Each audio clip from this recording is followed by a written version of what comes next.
Right, the most amazing fish and chip with my go-to comfort food was served with incredible fries and the most delicious mushy peas. For me, fish and chip screens called highly sustainable, delicious, but the secret is in the batter. This is a beer batter, 00 flour, eggs, and beer. It sort of makes it lighter, crispier, and it's amazing flavor. The secret is to make the batter night before. The more you let it rest, the more it becomes so crispy. Take the cut right through into the seasoned flour, salt, pepper. You can just a little bit with light season your fish. To wet the fish can destroy the batter, so like the season my fish first with the salt that extract the moisture from the fish, but keeps the batter in more crispy. Then from the just brush off the fish and just pat down the fish the way that stay nice and firm into the flour and then nicely rolled. Actually get the end done, dredge the fish in the flour in order to make sure the batter sticks. Really important. And then next into the batter. Make sure you get dust off any excess flour, otherwise you get really white clumps of flour underneath the batter. Into the batter, let it sink. Unlike the topping, tailing, trim the top, trim the base, or even piece of fish. If cut evenly, it's going to cook. Shake it off the excess flour and into the batter. Roll out the fish around, let it sink in there. Now oil comes up to 300. It takes 6 to 7 minutes to cook peacefully, but here's the secret. Keep the fish coated in the way it gets messy but exciting. Lap up your fish and left to right, dredging it and then quickly at the point of the fish. Let the batter run out, shake off any excess flour and then into the fryer and then just sort of taunt it first. But just let it lay away from you. Shake the pan gently. Start with the top, cover the top of the fish. Take a spatula to gently base the top of the fish. When you got the fish in there for 2 minutes, flip over the fish, that way you see it evenly coated. Got it beautiful golden brown. Now take that out, shake it well, and this it. It's like perfect parcel, literally. That sit there. Now it is piping hot. It's salt. It's just like seasoned top. What happened in the fish now just gets even crispier. The batter seasoned underneath and on top. That's really important, right? Fries, the Yukon Go potato, basically it's peeled, not washed, because this will start really nice and crispy.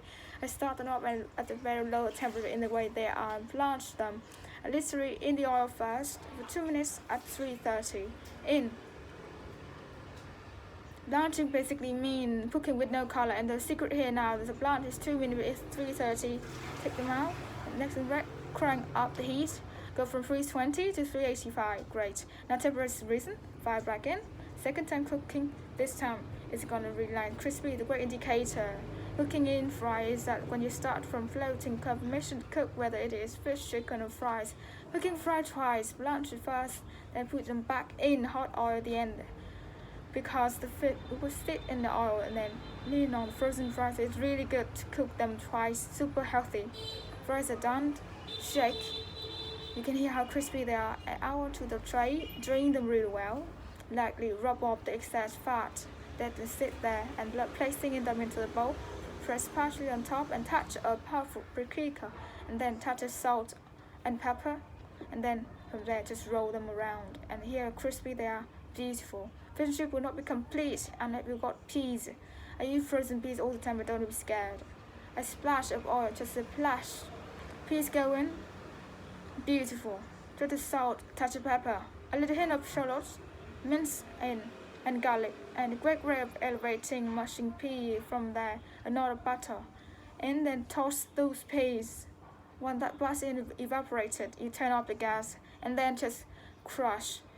Beautiful. That's where you take these frozen peas into a mushy piece. We sort of try to break it up over like you puree. I won't refine them too much because the flavor when you burst them, just more butter in there, but it gives a really nice what's the finish. One more little finish touch with fresh mint to bring the leaves down, lay them on top and one another in last. Roll it really tight and then shred. Let the knife to the work, let the beautiful fresh mint. Now sprinkle that over the peas, and that lifts the peas beautifully. When served, lemon on the plate, and take the bits off. Like the poch bar, like the perfect wedge or slice of lemon. Now ready to plate. Fish come over. Here how crunchy that is. Fries excellent. Here pretty how beautiful done. Then from there this beautiful mound of mushy peas placed aside. Finally, the sort of Rolls Royce of sauces with fish and chip. The maize made with gherkin, onions, and the most amazing case in there that goes on the side and let just cascade off. And how can you serve fish and chip without lemon? I get my lemon here, I just squeeze it over the fish on top of the salt, and then for the fresh one there, just for a second. And there we have fish and chip à la ronde.